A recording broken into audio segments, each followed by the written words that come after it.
cunta fiican ayuu og yahay wahaakada waxaa idinku dhiirigelinayaa gabdhow haddaad doonayso ninkaaga inuusan kaa baxsanin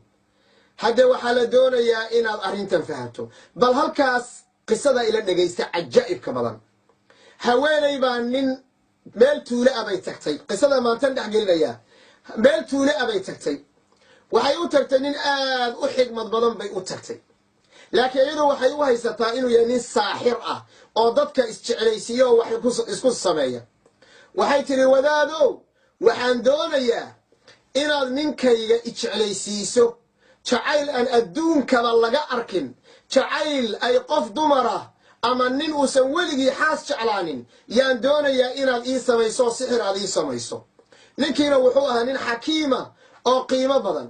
wuxuu yidhi qalbigaaga khayr u sheeg ma arrinkaasaad doonaysaa haa waan kuu samaynayaa laakiin arrin sahlan ma aha arrin adag baa yaa la rabaa marka hore inaad soo qabato maxaan soo qabtaabay tiri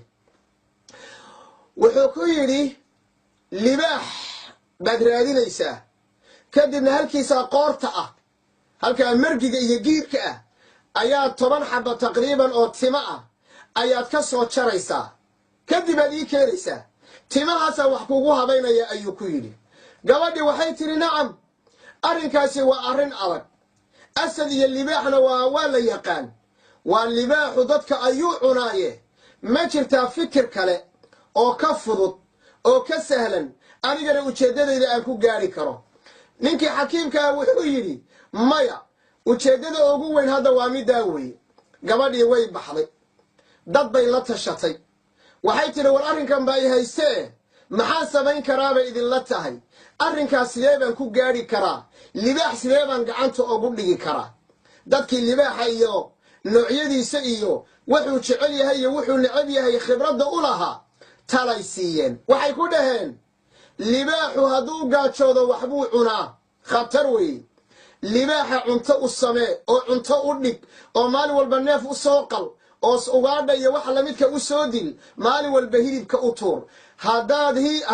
haddaad libaax calooshiisa dharkiso oo darjiso waxaa weeye weligaa kuma fiirinaya saaxiib buu kula noqonayaa raggu marka waa libaaxyo raggu waa asal waa idiin sheegayaay qisada horta idiin dhammaystira intaana tacliiqinine gabadhii arrintii bay qaadatay waxay bilowday inay duurka gasho libaaxyadii bay bilowday ama libaax ka mid a si ay oola saaxiibto inay hilib maalin walba ay u dhigto tadxiyada intaa dhan arrinta intaa dhan bay gabadhii gashay mar alla markii uu maalin walba uu libaaxii arkay inay gabadhan hilib siinayso waa soo dhowaaday way isu soo dhowaadeen marka dambe waxay gaadhay markuu seexdo oo markuu dhargo intuu seexdo inay marka ay timihiisii ku ciyaarto maalintii dambe oo de aad ugu dhowaatay ayay mataqaanaa madaxii ayadoo ka salaaxaysa mar alla markay artay uu si fiican u quuriyey ayay maalinba waxay ka siibtaa 2 xaba dhag camal oo kala indhaha markuu saw kala qaadana way ka daysaa maalintii dambe haddana u tagtaa xabad bay dhag ka soo siisaa markuu saw kala qaadana khalaas madaxay u salaaxdaa soo maaha sidaas ayada ah sidaas bay gabadhii samaysay 10 xaba taqriiban ee timaha ahaa ayadoo sidata ayay ninkii u timid ninkii xakiimka waxay tiri ha ana hadda waa kanoo waan imaaday wuxuu ku yidhi maxaad samaysay way u sheegtay sabarkeeda iyo dulqaadkeeda iyo sida ay ku sasabtay ayay marka u sheegtay kadibna waxay isleed maanta waxaad helaysaa hadiyo midda ugu weyneyd oo ninkaaga ayaa maanta lagu jeclaysiin doonaa markaasuu wuxuu ku yidhi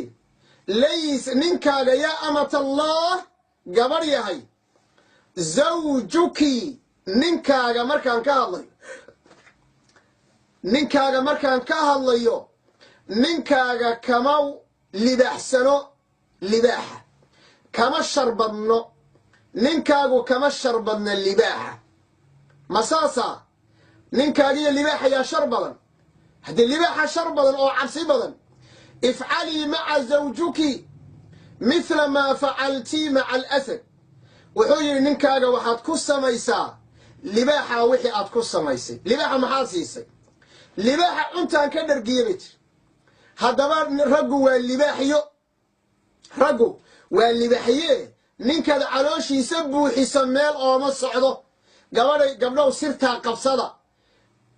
gabdhaha qaar kamid waxay dhahan ninkii waa ila guursaday waan masaysanahay ninkii guriga ma imaanayo ninkii waqtigu doono imaanayo waa run nafi meesha u roon raacday